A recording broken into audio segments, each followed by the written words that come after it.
XCR 375 here, and just finished watching a video by the Prepared Mind called what is it? UN November 4th, and he's discussing Antifa and good points and stuff.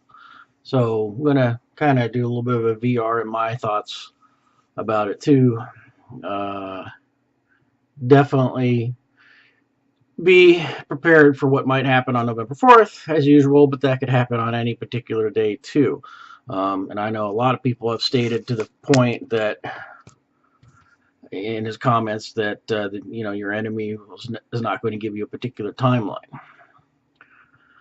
And another friend of mine that I had dinner with last night, he's concerned by it, too. And I said, I'm not too concerned by it because, we live in a city where the police have absolutely zero tolerance for that type of stuff. And a perfect example of it is when Black Lives Matter came out to Vegas, and they tried to cause problems in downtown Vegas and the Vegas area. The Metro shut them down really quick. Metro pretty much told them, you want to protest? Fine. Stay on the sidewalk. Don't interfere with businesses. Don't interfere with traffic. Well, they tried, and Metro rolled in the paddy wagons and loaded them all up and took them off to jail. So, area I'm in is even harsher than Metro PD is. They have zero tolerance for that, and it's good. As for Pair of Minds comments, absolutely great comments as usual, and glad he's got this channel up and make people think.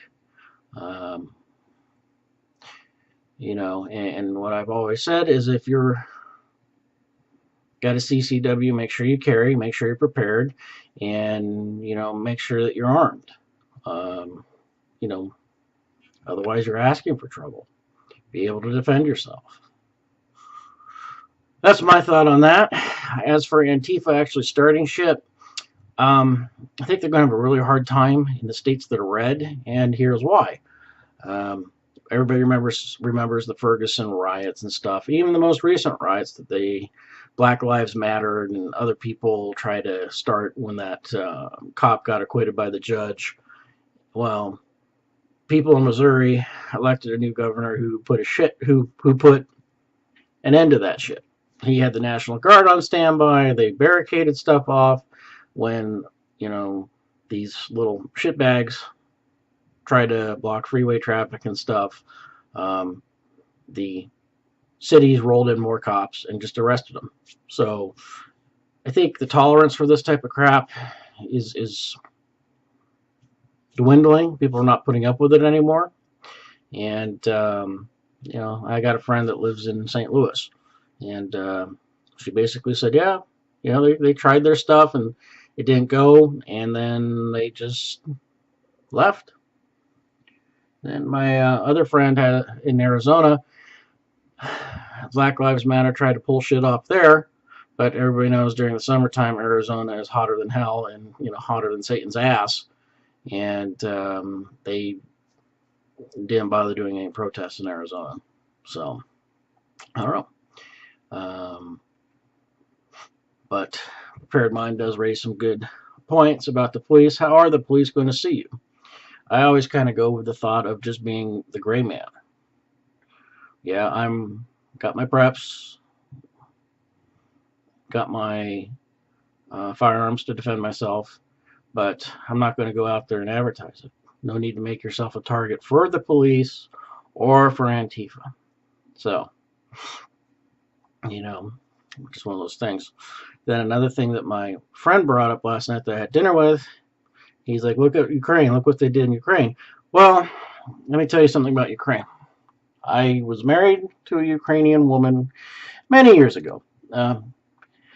And current Ukraine has always been corrupt. It's always been a very poor country. The seeds for their little revolution was ripe. It was ripe for a revolution. It was George Soros funded, and at the same time, Ukraine is a big country, but they only have a few major cities. Kiev, some others, which I can't pronounce anymore, like Odessa and stuff like that. They have big cities. They don't have a whole bunch of states like we do, and a whole bunch of towns and cities like we do. Ukraine, the population is concentrated into metro centers. So, and that allowed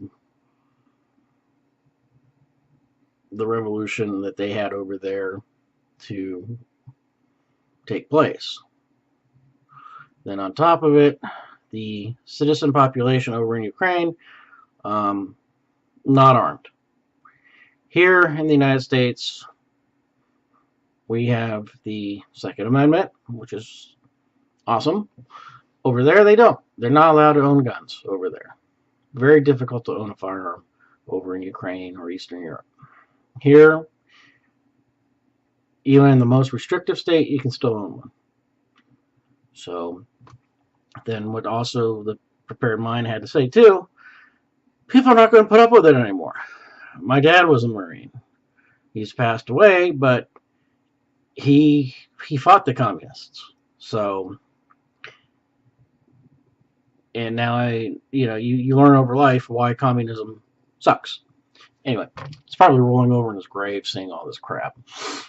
So, but I am not too concerned about November 4th in a Bolshevik revolution like in 1917 here in the United States. I think you will definitely see it in these big liberal cities, Los Angeles, San Francisco, Chicago,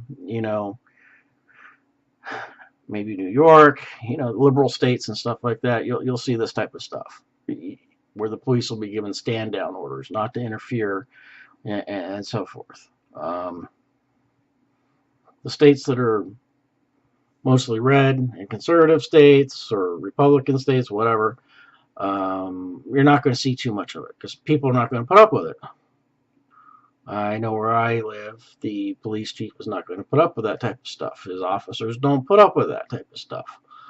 His police department has a good rapport with the community. And we keep the riffraff out. And that's why the chief continuously gets reelected. Well, he's recently retiring. Anyway, so my area, I'm not too concerned about. Other areas, San Fernando Valley, Los Angeles, California, I bet you those areas are going to see a lot of stuff. That would be my bet. I would, like John said, I would put $1 on it. For the rural areas, the areas that still have the good old American values, you're not going to see it. Or if you do, it's going to be put down really quick.